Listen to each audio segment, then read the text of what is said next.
for today's video guys, paganda tayo daw. Sabi niya, ayan o, sabi niya, paganda daw.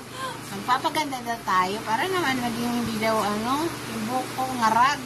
Ngarag ba? Ngarag!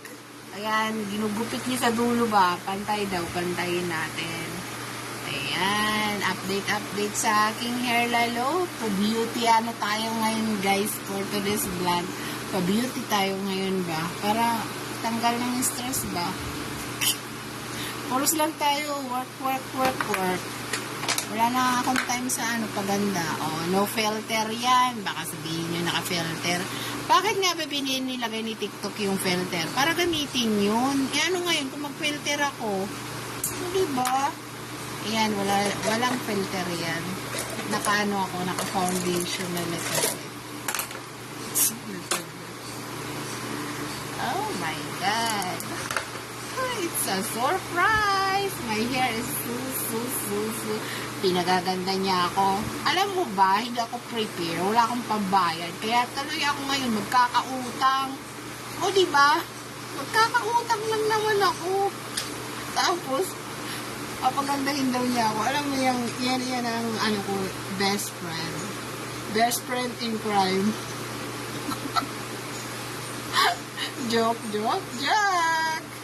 Alam mo, parang turing ko sa kanya, parang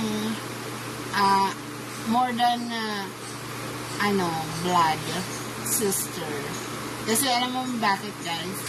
Yung blood kasi nangaagaw. Nangaagaw yun. Nag-aagaw. Ngayon pa talaga yung hindi mo talaga blood. Kasi the best, hindi kaagawan. Pero yung blood sister ko, nangaagaw yun. Sisiraan ka pa. Pero ang dami kong binigay doon na pera. Tapos sabi, kay inggit daw ako. Oh, Jesus Christ. Patawad. Wala lang. Nag-imot lang ako ng ganun, pero happy na ako in life. Kaya, no worry, don't worry. Because you're stupid bitch like this. Huwag kang magpakita sa akin, Day. Kasi pag nakita kita, Day, nakikita mo yung pagmumukha mo sa emburnal, Day. Ha? Kilala mo ako, Day. Kaya, nako. Sabi ko nga yung sa akin. Yung sa'yo. Never ako kung hindi sa akin, hindi ako nakikialam yan. Ikaw malupit ka, Day. Yung hindi sa'yo, namumuha ka. Kaya ibabalik ko sa'yo pag nagkita lang tayo. Sabi ko nga, bilog ang mundo. Nandito lang tayo sa mundong ibabaw. Yung ginawa mo sa akin, doble babalik ko sa'yo. Tandaan mo, kahit mag-iba-iba ka pa, magbago-bago ka pa, i-block kita. Bakit? Deserve mo yun.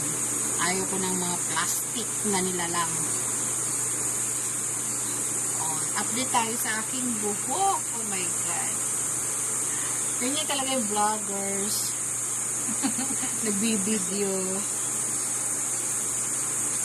O diba, last minute, nakita yung Where's that?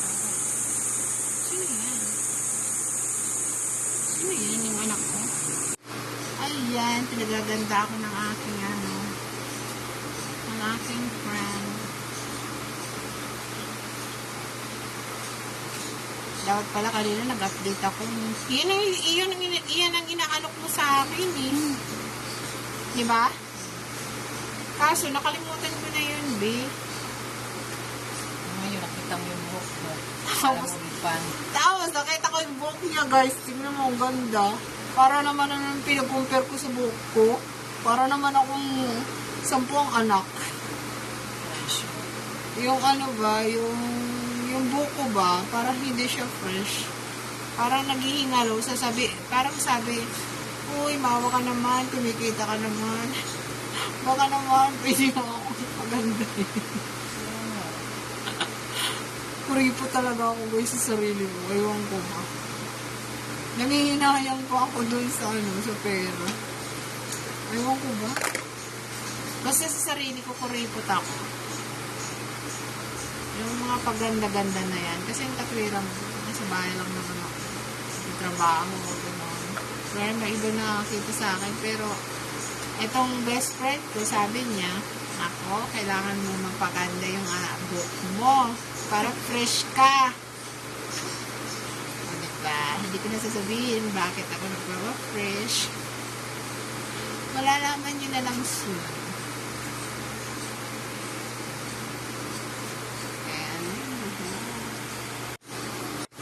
Kaya, tingnan natin yung resulta ng ating hair later. Maganda yung foundation na nabili ko. Nag-slide na ano siya. Kahit nag-ano siya, kahit pawisan ka, hindi natatanggal. Parang ano siya, long lasting yung ano niya, yung foundation. Siyempre guys, nag-foundation naman ako, nag-order ako ng mga yan. Kasi kailangan ko yan. Charis. Ang haba ng buko.